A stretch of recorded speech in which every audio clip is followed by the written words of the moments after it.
So this is part 2 of the stretches to counteract repetitive motions like running and cycling.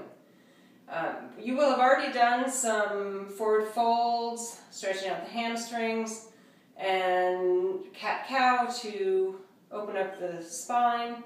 Then we did some flows, down dog, push-ups, easy back bends, and lunges. I want to show you another deeper hip opener in the lunge position. So you start in high lunge. You can do this either with your back knee up or your back knee down. So for now, we'll just drop the back knee down.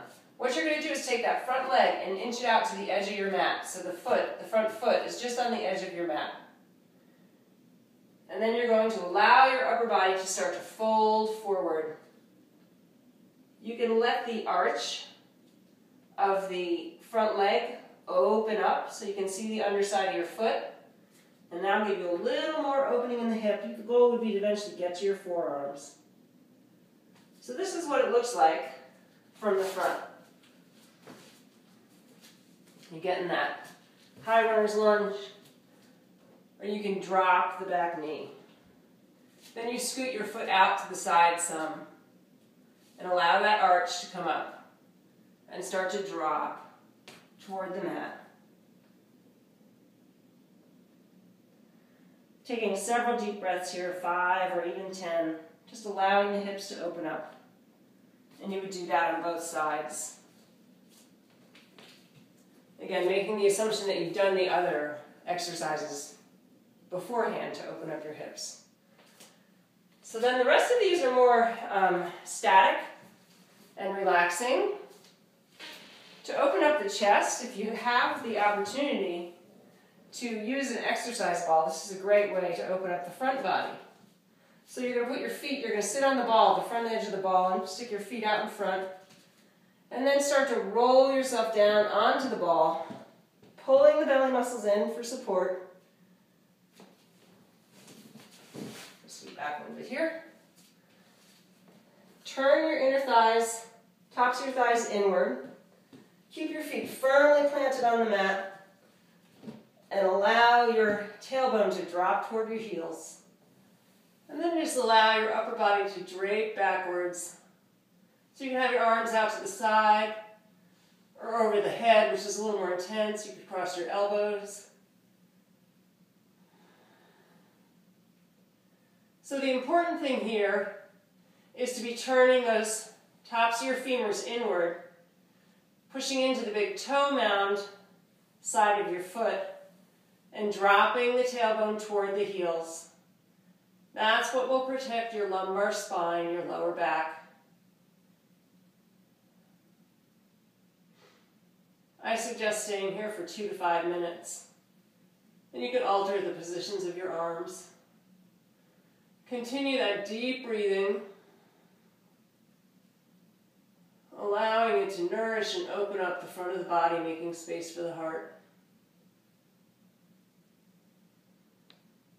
To come out of it, if you have any neck issues, hold your head, gently lift your head, start to walk your feet forward, plant your hands by your lower back, and then walk your feet back up, just sitting.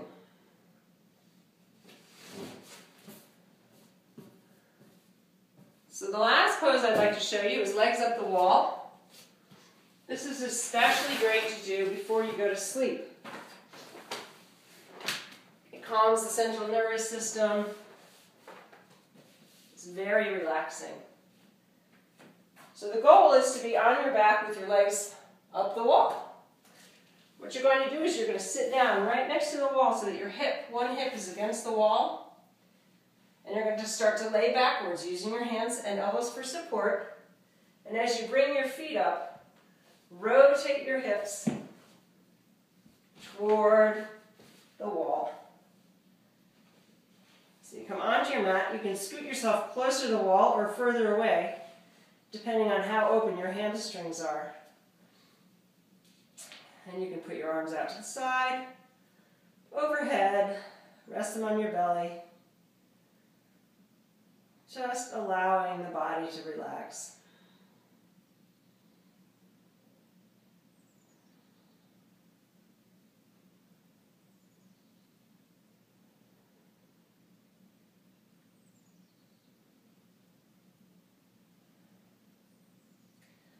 I suggest, again, staying in this position for 2 to 5 minutes or more. The one precaution for this pose is if you have high blood pressure, just be mindful that all the blood from your legs is draining down towards your hips and your heart. This might not be the position for you. To come out of it, you're going to bend your knees and roll to one side, drawing your knees toward your chest. It's a good idea to just rest here for several deep breaths, allowing the blood flow to normalize.